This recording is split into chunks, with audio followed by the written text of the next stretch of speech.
Good morning, or good afternoon if you sleep until noon. I've been asked to read a couple of items that I wrote in a book entitled Daily Walks with Saints and Sinners. I'll tell you just a little bit about the book.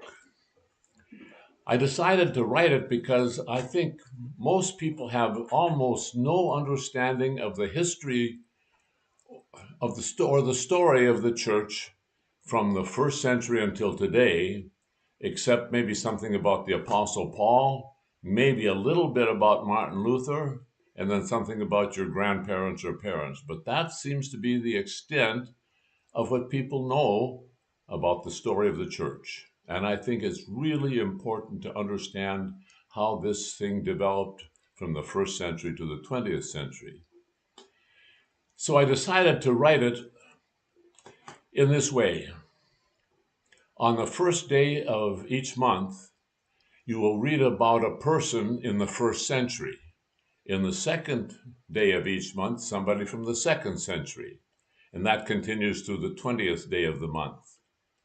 On the 21st, you would read about an event or a book from the first or second century. On the 22nd, an event or a book in the third or fourth century. That'll carry you through the 30th.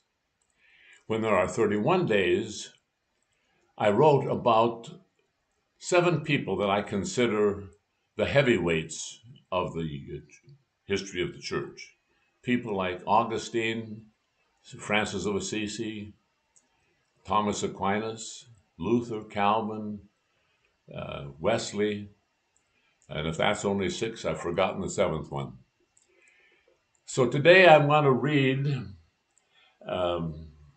about John the 23rd, Pope John the 23rd.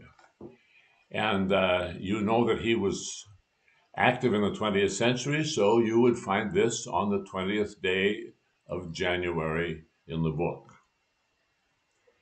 I sit in leisure and laugh. Someone have said that I was perhaps the most beloved pope of all history. That's a nice compliment, but how do they know? Have they met all the popes? I will say that I did like people and moved among them as much as possible. Even after I was elected pope in 1958, I drove my security people wild because I went to visit hospitals and prisons without observing all the rules and formalities expected of my office. I guess that people rather like that. When I took my place as Bishop of Rome at St. John's in Lateran, I told the people that I was not a prince, but a priest, father, and shepherd. Some have said that being elected pope at age 77, I was a compromise candidate between progressives and traditionalists. Others have denied it. I care not. That kind of discussion is good for conversation on cold evenings. 2 issues mark my pontificate: pastoral care of the faithful and Christian unity. Again, it has been said that no pope in history has been so committed to Christian unity as I. God works in inexplicable ways to prepare people for their vocation. In 1925, Pope Pius XI appointed me to be the spiritual leader of the Roman Catholics in Bulgaria. In 1934, the appointment extended to include Greece and Turkey.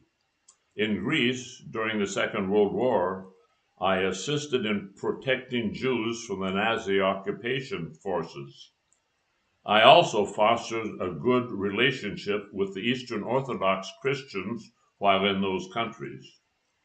You know that there has been a great tension between church in the East and the church in the West for many centuries. Perhaps those experiences in the East prepared me to promote a greater openness to other Christians, other religions, and all people of goodwill. When I called for an ecumenical council of all the bishops of the church, folks were shocked. None more than the bureaucrats of the Vatican known as the Curia. I called that council because it was nothing less than the Holy Spirit of God that had inspired me to take that action. The purpose of that council was the renewal of the church, with the ultimate goal of the unity of all Christians. I witnessed the opening of that council in 1962, but died before the second of the 4 sessions was convened. 2 major encyclicals, pastoral letters, came from that Mater et Magisteria, that's Latin for mother and teacher, which dealt with the social issues of workers' rights and government obligation, and the second one was Pacem in Terris, again a Latin word for peace on earth, which dealt with the human rights and responsibilities as the basis of world peace. When I was ordained a priest in 1904, I began a spiritual diary, which was published in English in 1965 with the title, The Journey of a Soul.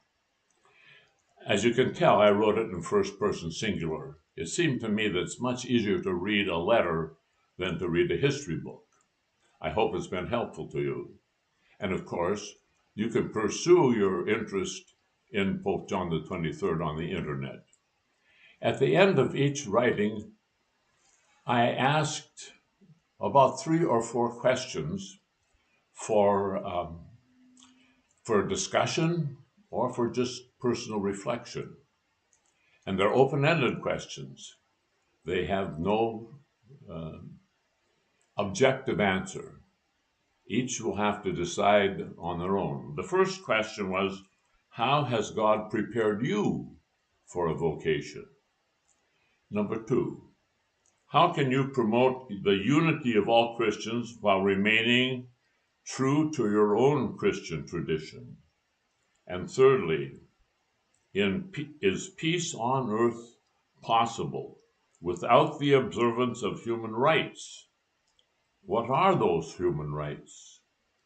Those are all for you to consider. Thank you for the time. It's been a pleasure meeting with you. Goodbye.